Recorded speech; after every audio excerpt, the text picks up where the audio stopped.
On May 7, 1795, President George Washington received a draft of Jay's treaty. He kept it secret while he mulled over his options. The president had dispatched John Jay, a co-author of the Federalist Papers with James Madison and Alexander Hamilton, and the first Chief Justice of the United States Supreme Court, to avoid another conflict with Britain only a decade after the Revolution. With very little bargaining power, Jay secured an Anglo-American agreement that regulated commerce and defined belligerent and neutral rights during war. The treaty required the U.S. government to pay full and complete compensation to British merchants for pre-Revolutionary War debts American citizens owed.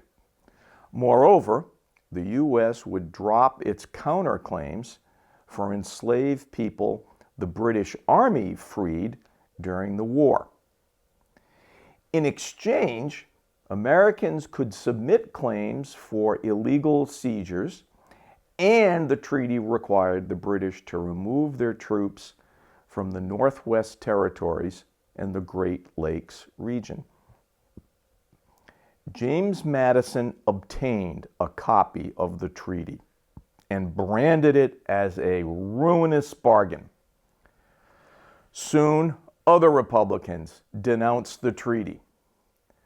Democratic clubs scorched Jay, and Republican newspapers like Benjamin Franklin Bache's Philadelphia Aurora charged that Washington was acting like a tyrant. As attacks grew more strident, Jefferson wrote to the president to assure him he had no part in these verbal assaults. Washington interpreted this as Jefferson's hypocrisy and betrayal.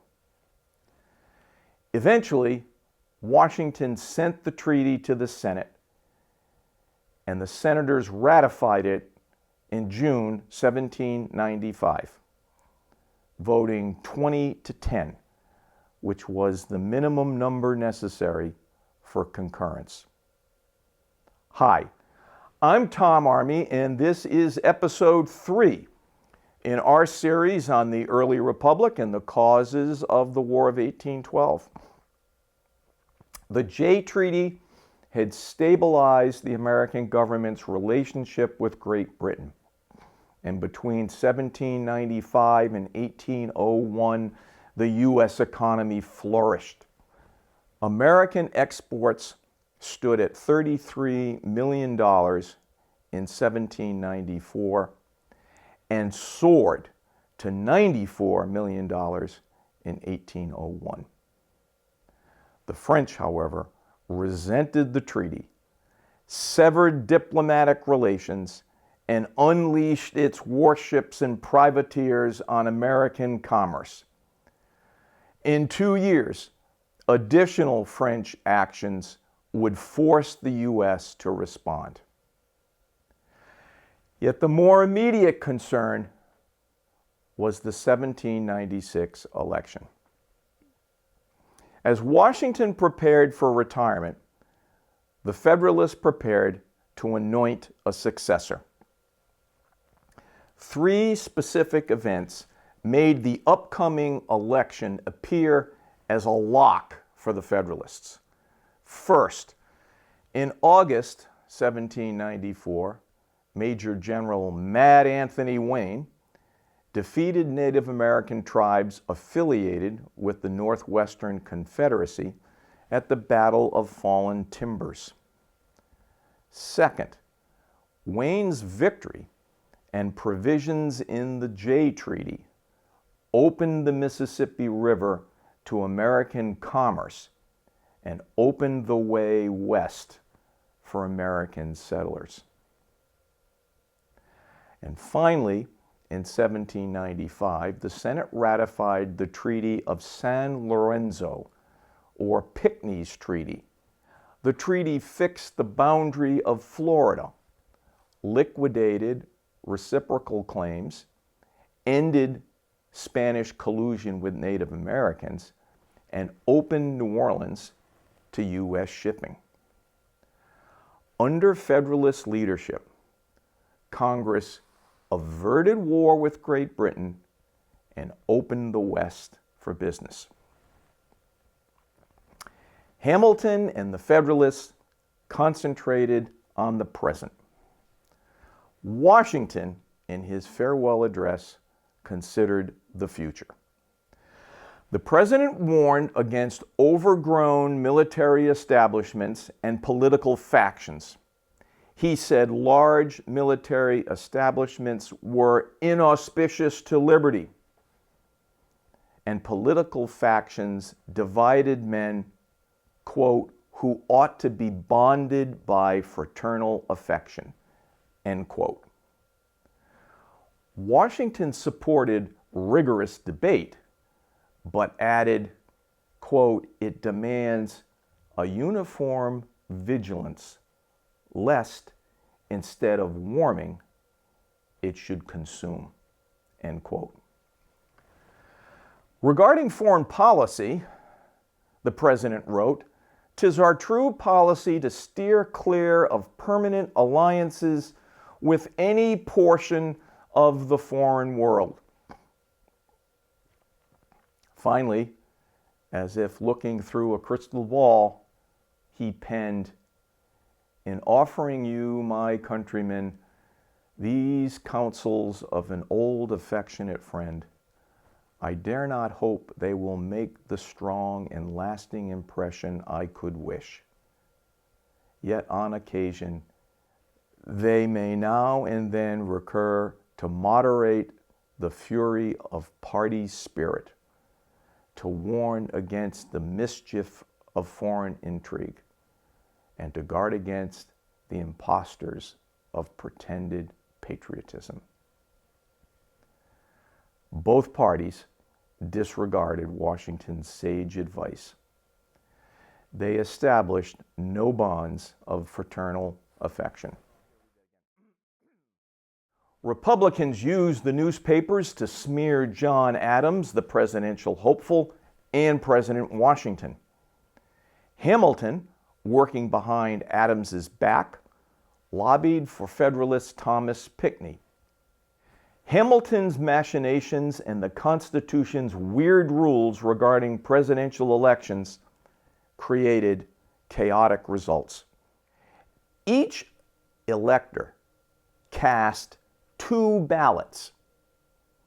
In South Carolina, partisans cast all their votes for Jefferson and Pinckney. When they finally completed the returns in February 1797, John Adams, the Federalist, was elected president. But Thomas Jefferson, the Republican, was elected vice president. This party split in the voting was just the beginning of President Adams's trouble.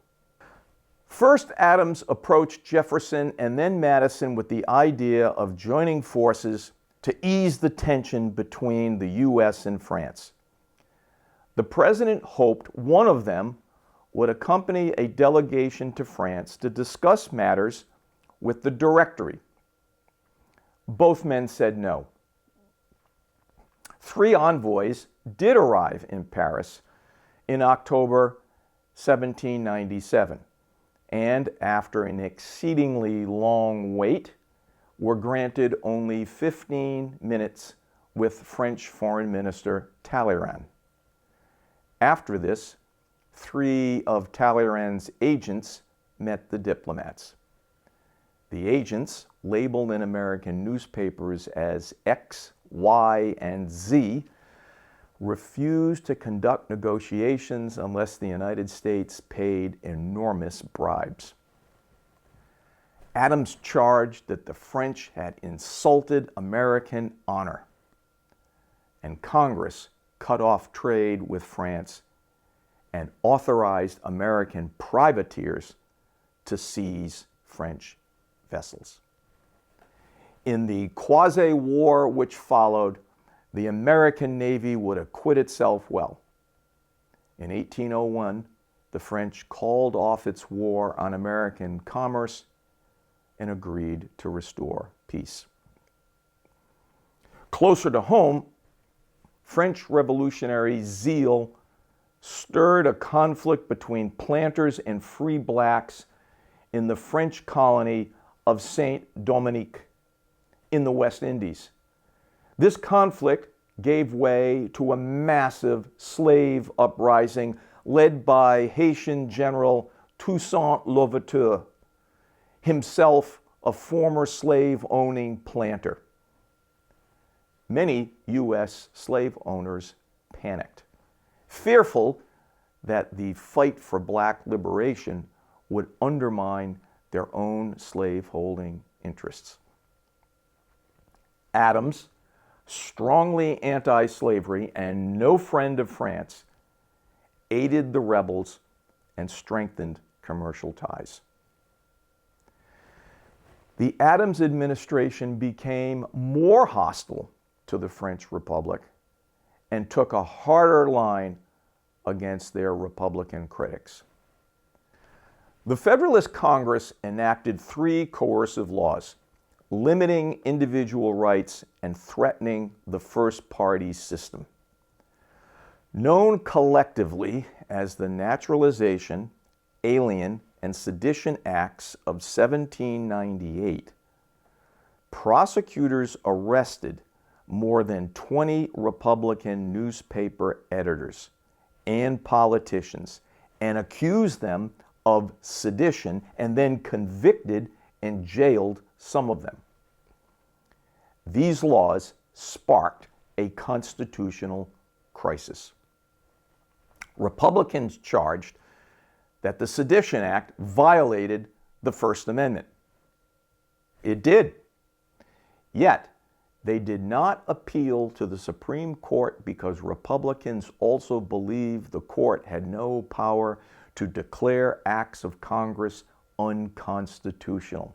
Instead, Jefferson and Madison secretly wrote the Kentucky and Virginia resolutions, in which the government of Kentucky and Virginia purportedly nullified the acts. The resolution set forth a states' rights interpretation of the Constitution, asserting that the states had the right to judge the legitimacy of national laws. As the debate over the acts continued, the campaign of 1800 degenerated into a bitter and mean-spirited contest, with each side expressing extraordinary fear of the other and its policies. Both parties changed state election laws to favor their candidates, and rumors circulated of a Federalist plot to stage a military coup.